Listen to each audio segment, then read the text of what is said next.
নমস্কার, আমি রূপসা। দৈনিক ড্রিবলে আপনাদের স্বাগত। এক সপ্তাহ হলো কলকাতা ফুটবল লিগের খেলা শুরু হয়েছে। এর মধ্যেই উত্তেজনা বাড়তে শুরু করে দিয়েছে। কলকাতা ফুটবল লিগের সব আপডেট নিয়েই শুরু করছি আজকের পর্ব। প্রথমেই চোখ রাখি শ্রী বালাজি নিবেদিত আজকের হেডলাইন্স ফুটবল এক নজরে। Introducing Sri Balaji's highly acclaimed home away from home concept, Panthanivas, situated in Bolpur, amidst the land of Kabiguru Rabindranath Tagore, and with another one under construction in Duas. We are expanding our presence to Digha, Puri, and Ratchak. We are pleased to present luxury apartments and bungalows at an introductory offer price. In Bolpur, prices start from 21 lakhs onwards, while in Duas, prices start from 15 lakhs onwards. Sri Balaji, build with trust.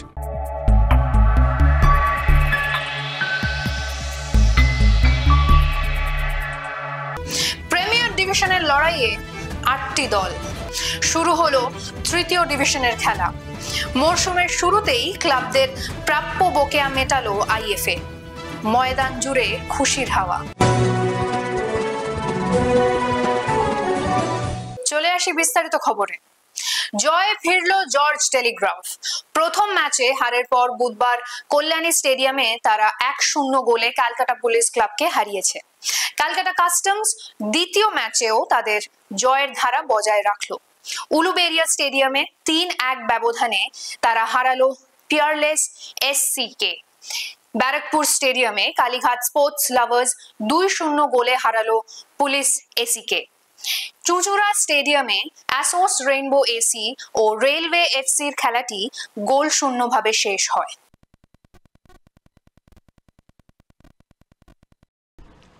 আমরা আরো একবার দেখে নেব ঘটনাটি কিভাবে ঘটে। প্রথমেই কিন্তু জর্জ টেলিগ্রাফ একটা সুযোগ পেয়ে যায়, কিন্তু সেখান থেকে তারা কনভার্ট করতে পারেনি, কারণ অফসাইডের কারণে। সেক্ষেত্রে আরও একটা চান্স থাকে। এটাও কিন্তু একটা সুবর্ণ সুযোগ ছিল জর্জ টেলিগ্রাফের সামনে। এক্ষেত্রে গোলকিপার সামান্য আঘাতপ্রাপ্ত হন এবং তারপরেই কিন্তু উপর্যুপুরি ৩টে কর্নার পান। প্রথম দুটি ক্ষেত্রে গোলরক্ষক নিজের দলকে সেভ করে দিলেও থার্ড কেসে কিন্তু গোলটি খেয়ে যায় ওখানে জর্জ টেলিগ্রাফ টিম। এটা সেই বিখ্যাত হেডারটা যেটার দ্বারা কিন্তু রাকেশ কর্মকার গোল করে তার দলকে ১ গোলে এগিয়ে দিয়েছে। এবং ডেফিনেটলি এটার পরেই কিন্তু প্রথমার্ধ শেষ হয়। শট এবং গোল প্রান্তের দিকে নিজেদের মধ্যে পাস খেলে বল নিয়ে যাওয়ার চেষ্টায় এবং আবারও ডান প্রান্ত দিয়ে অ্যাটাক তৈরির চেষ্টা। দেখা যাক ক্রস করেন কিনা। এবং এগিয়ে গোলকিপার ধরার চেষ্টা, কিন্তু আবারও গোল।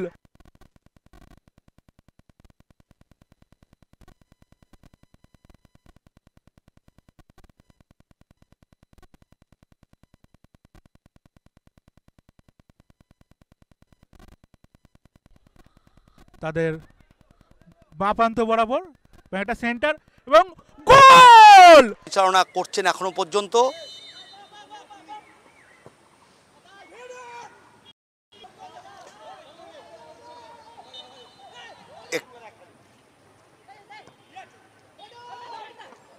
যাতায়াতের বলতে বলতে এটি ভালো বল, কিন্তু রেনবোর গোলরক্ষক কস্তুর কিন্তু যাক, এক্ষেত্রে রেফারির যে সিদ্ধান্ত সেই সিদ্ধান্তই কিন্তু মাঠে চূড়ান্ত হিসেবে গণ্য। এবং অবশ্য তৃতীয় ডিভিশনের খেলা শুরু হলো। বুধবার তালতলা মাঠে সোনালী শিবির ৩-১ গোলে শ্যামবাজার ইউনাইটেড ক্লাবকে হারিয়েছে। পুলিশ মাঠে টাউন ক্লাব ও বেহালা ইউথ অ্যাসোসিয়েশনের খেলাটি ১-১ গোলে ড্র হয়। YMCA মাঠে বাটা স্পোর্টস ক্লাব ৪-১ গোলে বেতর স্পোর্টিং ক্লাবকে পরাজিত করে। বিজি প্রেস মাঠে বর্নপুর ইউনাইটেড ক্লাব ও বালি প্রতিভা ক্লাবের খেলাটি ১-১ গোলে ড্র হয়। অন্যদিকে টাউন মাঠে জেফা যাদবপুর অ্যাসোসিয়েশন ২-০ গোলে West Bengal association of the ডেফকে হারিয়েছে।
আজকের ফলাফল কলকাতা ফুটবল লিগ চতুর্থ ডিভিশন।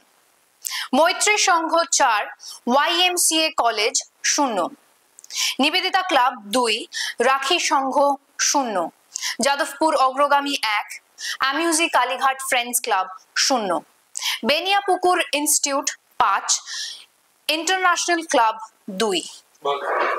চলে আসি পরের খবরে। ময়দান জুড়ে এখন খুশির হাওয়া। লিগের খেলা শুরুর প্রাক মুহূর্তে দ্বিতীয় থেকে পঞ্চম ডিভিশন পর্যন্ত ক্লাবগুলির 2022-23 পর্যন্ত বকেয়া প্রাপ্য অর্থ মিটিয়েছে আইএফএ। আইএফএর এই পদক্ষেপকে স্বাগত জানিয়েছেন ময়দানের ক্লাবগুলির কর্তারা। কি বলছেন তারা, চলুন শুনে নিই। ভীষণ ভালো লাগে। প্রতি বছরেই আমাদের কিছু না কিছু আউটস্ট্যান্ডিং থাকে, তা আইএফএ তার সীমিত ক্ষমতার মধ্যে যা পারে সেটা পেমেন্ট করে, কিন্তু এবছর আমাদের গত বছর বা তার আগের বছরে যা আউটস্ট্যান্ডিং ছিল সেটা আইএফএ পুরোটাই আমাদের, পুরো টাকাটাই আমাদের ব্যাংকে ট্রান্সফার করে। খুবই খুশি আমরা। সত্যি কথা বলছি, আমাদের মতন টিম চালাতে গেলে আমাদের নিজেদের পকেট এবং অন্যান্য আমাদের সুবর্ণধারী যারা আছে তাদের থেকে টাকা নিয়ে লড়াই করতে হবে। ঠিক সেই সময় লিগের ঠিক শুরুতে আইএফএ এবছর এত ভালো একটা কাজ করলো, এই টাকাটা আমাদের কাছে একটা বিরাট বিরাট একটা স্বপ্নের মতন লাগছে। এই টাকাটা আমরা যে পাবো আমরা ভাবতেও পারিনি।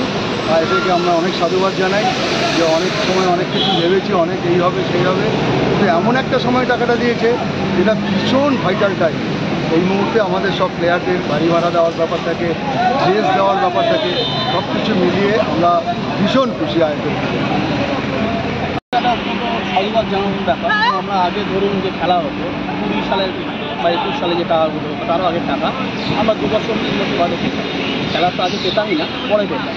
এবং এইবারে খেলার আগে যে চেকটা পেলাম বা টাকাটা পেলাম সেটা তো আমাদের যথেষ্ট কাজে লাগলো। এবং এতে ধরুন সিআরএস করতে একটা খরচ আছে, আগে যে খরচা হতো না। বা এছাড়াও ধরুন প্লেয়ারদের টিফিন তো আছে, সেটাও আইএফএ দেয়, আগে দিত, বা সেটা ঠিক টাইমে পেতাম না, সমস্যা হতো। তো এইবার হাতে টাকাটা পাওয়ার দরুন আমাদের তো আমার মনে হয় প্রত্যেক ক্লাবই এটা উপকৃত হয়েছে এবং আমরাও হয়েছে। তো এইভাবে যদি আইএফএ আগামী দিন এবারে যে দিয়েছে যথেষ্ট আমরা তাতে হেল্প পেয়েছি। আগামী দিন যদি এইভাবে আরও হয় আমার তো মনে হয় ফুটবলের মানটা আরও উন্নত হবে বা আরও ভালোভাবে মানে টিমটা চালানো যাবে, করা যাবে। মোটামুটি খারাপ না, কারণ কি একদম কিছুই তো পেয়েছিল না, ফুটবল চালানোটা একটা দুঃসহ হয়ে গেছে। আর আগেকার ফুটবলের এক্সপেন্ডিচার এখনকার এক্সপেন্ডিচার অনেক তফাৎ। সেই জায়গায় আইএফএ যে এইটা সুযোগ করে দিতে পারে এটা আমাদের একটা নিশ্চয়ই। তাহলে দেরি নয়, চলুন শুরু করি আজকের ফুটবল কুইজ মগজাস্ত্র।